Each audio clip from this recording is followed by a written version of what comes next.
집에서 없이 그냥 지금 찍고 있는 거? 그냥 하고 있어. 그럼 바로 하지 뭐. 그럼 옷만 입겠습니다. 궁금한 거에 대해서 하나, 둘, 셋. 네, 안녕하세요. 오늘 층간소음 두 번째 시간입니다. 오늘 부장님이 안 계셔서 저희 라봉이들이 진행을 하게 됐습니다. 네, 오늘 주제는 이번 주에 계속 화제가 된 사건이죠. 제주 전남편 살해 사건에 대해 얘기를 나눠보려고 하는데요. 취재를 담당하신 김찬현 기자 모셨습니다. 네. 안녕하세요. 네, 안녕하십니까. 네. 그 사건이 어떻게 일단 일어났는지 그 개요부터 일단 설명 한번 해주실 수 있을까요? 이미 그 피의자에 대한 신상이 공개됐기 때문에 네. 고유정 씨가 전 남편을 살해한 사건인데 네. 제주에 있는 한 펜션에서 아들과 함께 셋이서 투숙을 했다가 전 남편을 살해하고 살해 이후에 이제 시신을 훼손한 다음에 그다음에 여러 곳에 제주에서 완도로 가는 배 위, 그리고 완도항 주변, 그리고 김포 등 세 곳에서 시신을 이제 유기한 사건이고 사건의 과정이 워낙 지금 모든 게 다 공개되진 않았지만 과정이 워낙 잔혹했기 때문에 그 경찰청 신상정보공개위원회에서도 국민의 알 권리라던가 범죄 잔혹성 등을 이유로 신상이 이미 공개가 됐습니다. 공개가 돼서 고유정 씨 여성 36살 이렇게 지금 공개가 된 상황입니다. 그 살해된 것은 어떻게 또 경찰이 수사가 들어간 건가요? 그 실종 신고를 하고 나서 이제 수사가 들어간 거죠? 그러니까 피해자가 이제 고유정 씨를 만나러 간다고 얘기를 했고 사실은 그날 저녁에 가족들하고 술을 먹기로 약속이 돼 있는 상황이었어요. 약속이 돼 있는 상황이었는데 그날 이후로 전화도 안 되고 그다음에 이틀 동안 계속 연락이 안 됐기 때문에 경찰에서 가족들이 피해자의 동생이 경찰에 신고를 했고 경찰이 이제 그 위치 추적하는 과정에서 펜션에 묵었던 점들 그리고 그 전 부인이었던 고유정 씨와 함께했던 것들을 조사를 하면서 살해 흔적들이 발견이 돼서 경찰 수사가 시작됐고 고유정 씨는 충북 청주로 갔다가 거기서 현장에서 경찰에 이제 긴급 체포가 되면서 수사가 갑자기 빨리 진행됐습니다. 제주도 분인 걸로 알고 있는데 청주에는 연고가 어떻게 있는지?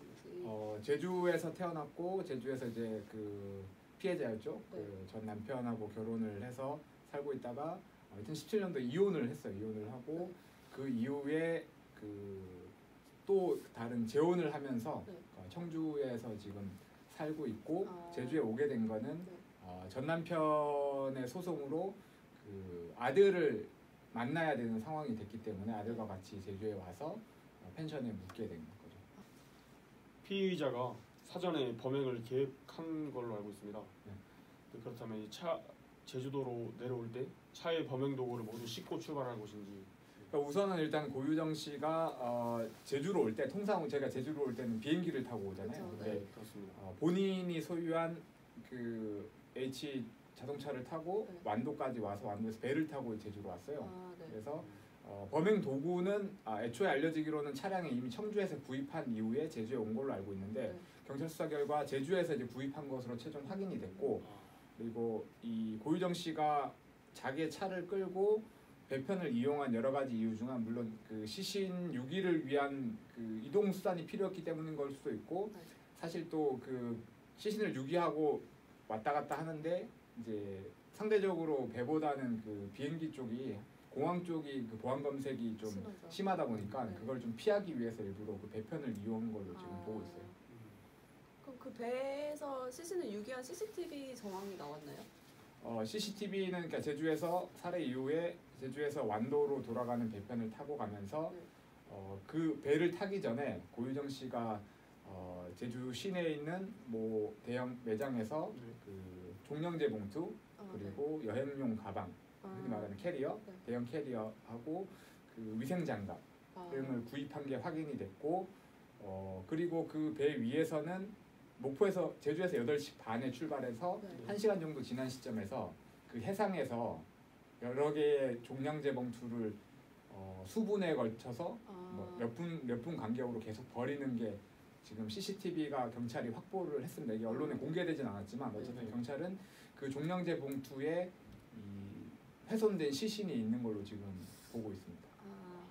그 부분은 고유정 씨도 지금은 시인하고 있는 부분이고. 살인 수법이 매우 잔혹합니다. 네, 혹시 그 피의자 고유정 씨가 정신병력이 좀 있었는지.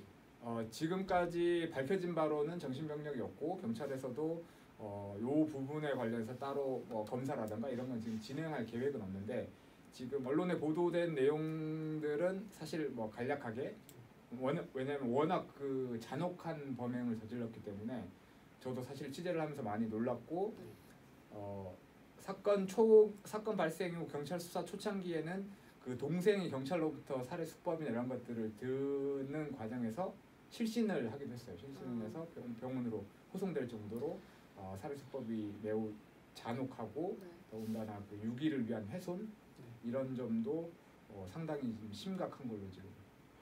시신 훼손에 대해서 지금 포커스가 맞춰져 있는데 혹시 그 살해 수법이 뭐 니코틴 중독을 검색한 정황이 있고 하는데 그 정확히 어떻게 되는지.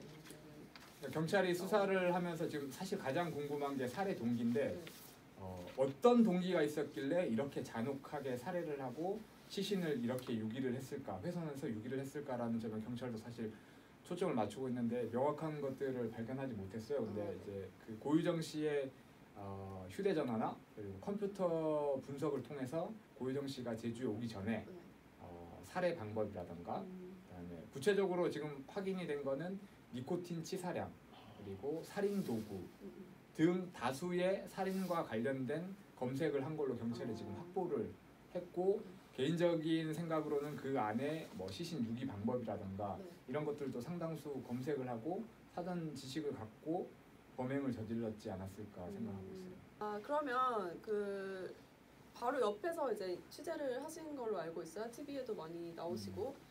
약간 왜소하다고 들었어요. 근데 그 시신 훼손의 범위가 또 잔혹하고 혼자 그 185cm의 거구의 남자를 훼손을 했다는 게 이제 가능한 일일까에 대해서도 저희가 좀 궁금하거든요. 초창기에는 사실 그 부분 때문에 저도 뭐 여러 살인 사건을 취재를 했지만 공범이 있을 가능성이 상당히 높다고 봤거든요. 왜냐하면 그 살해된 전 남편 같은 경우도 키가 크고 대신에 고유정 씨 같은 경우 상대적으로 키도 작고 되게 마른 체형이거든요. 근데 압수한 증거품이라던가 그 다음에 시신 유기 방법 그리고 뭐 니코틴 치사량 검색 뭐 이런 여러 가지 정황들을 봤을 때 경찰도 지금 일단은 그 단독 범행으로 보고 있고 취재를 해본 결과 저도 개인적으로 이 정도의 성향이고 수법을 썼다면 충분히 혼자 했을 수 있겠다라는 생각이 들고 지금 추정하는 거는 사실은 맨정신에서는 그 왜소한 여자가 180이 넘는 남자를 살해하기가 쉽지가 않기 때문에 그래서 사실 니코틴 치사량 같은 것들을 검색을 한 것 같아요. 그래서 어떤 뭐 약독극물을 통해서 먼저 전 남편을 이제 그 제지를 해놓고 그 다음에 이제 살해를 하지 않았나라고 이렇게 지금 경찰도 추정을 하고 있습니다. 일단 시신이 없으니까 그 범인의 진술에만 의존해야 하는 상황인 건가요? 그죠. 우선은 그 펜션하고 경찰이 압수한 고유정 씨 차량과 집에서 압수한 흉기 등에서 그 피해자인 전 남편의 그 혈흔이 발견이 됐기 때문에 어느 정도 정황상 증거는 있고 그 외에 경찰이 아직 공개하진 않았지만 뭐 CCTV 영상이라던가 뭐 프로파일러 분석 이런 것들을 통해서 혐의 입증에 자신이 있다고 지금 밝히고 있어서 근데 시신을 만약에 끝까지 발견하지 못할 경우에 사실 지금 상태로서는 발견하지 못할 가능성도 되게 크죠. 바다에 버렸으니까. 그럼 재판 과정에서 좀 약간 다툼의 소지는 있을 것 같아요. 경찰은 지금 워낙 뭐 자신하고 있다고 하니까 일단 그건 좀 지켜봐야 될 것 같아요. 그럼 그 피의자와 그 피해자가 총 3일 동안 펜션에 머물렀죠. 네.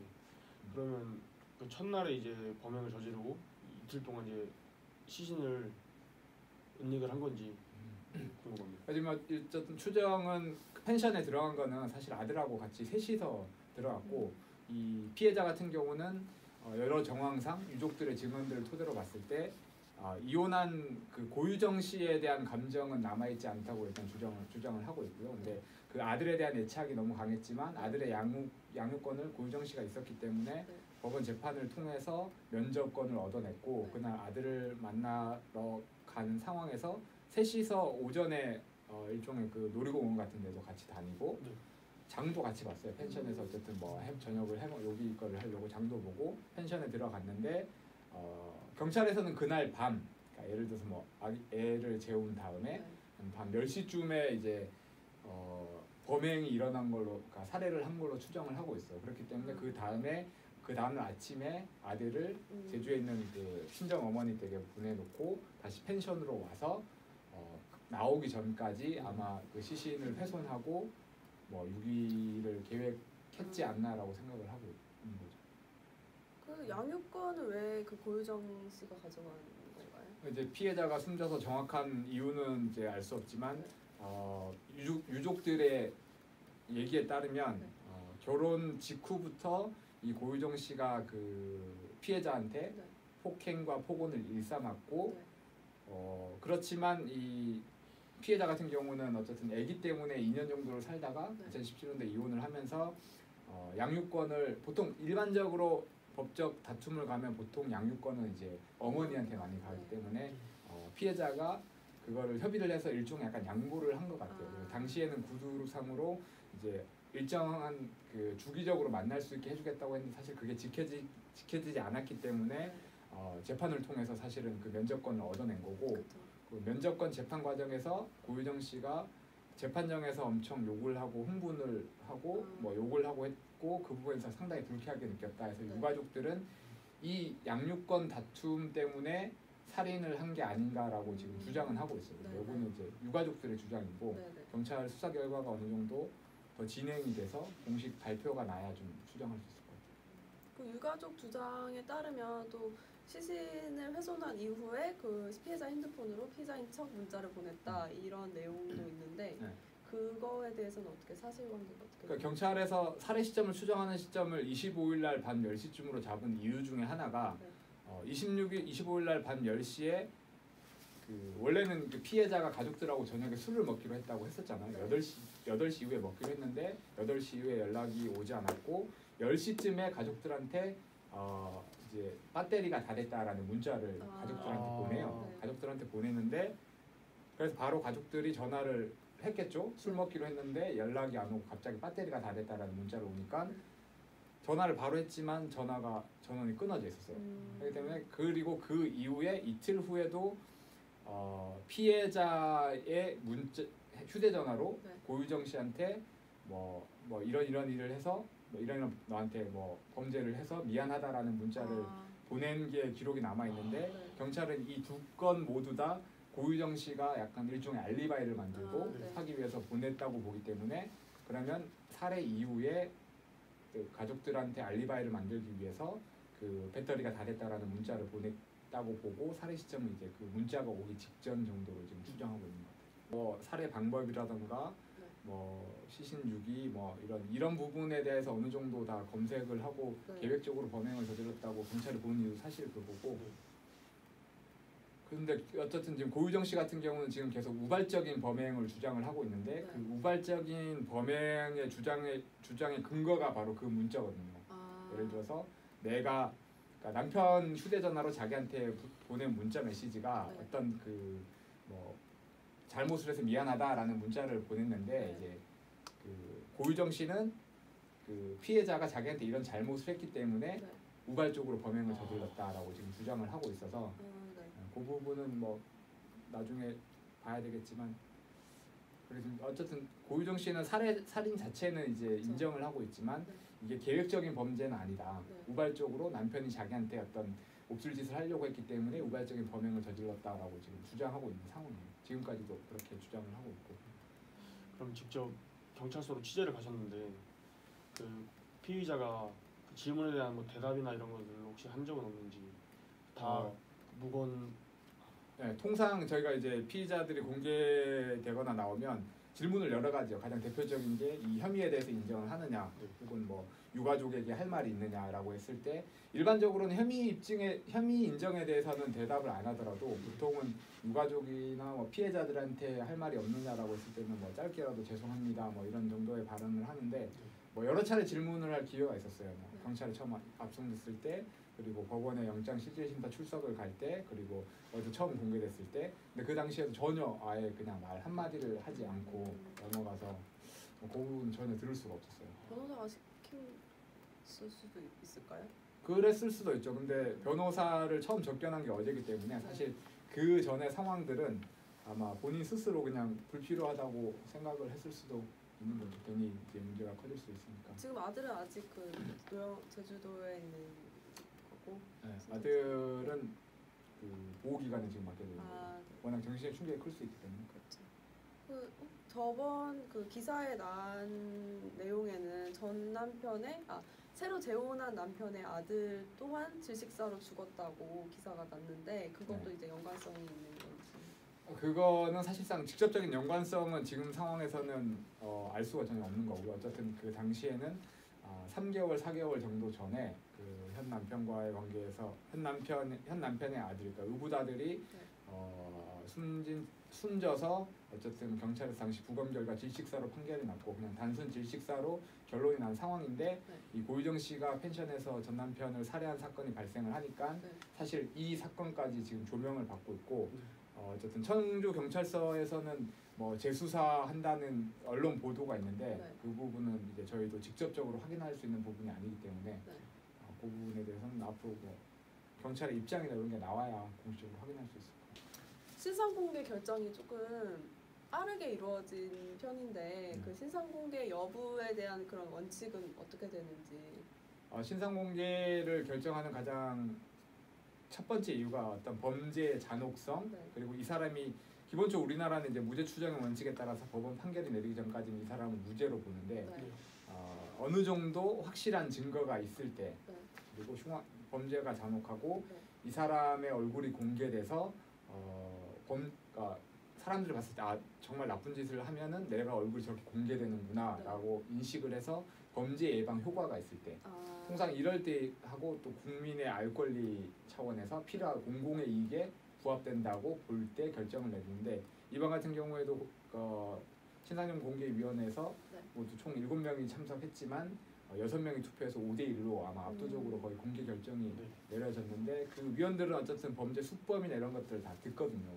이 정도로 결정이 났다는 것 자체가 범죄 수법이 지금 언론에 보도된 것보다는 훨씬 더 이제 잔혹하다는 거죠.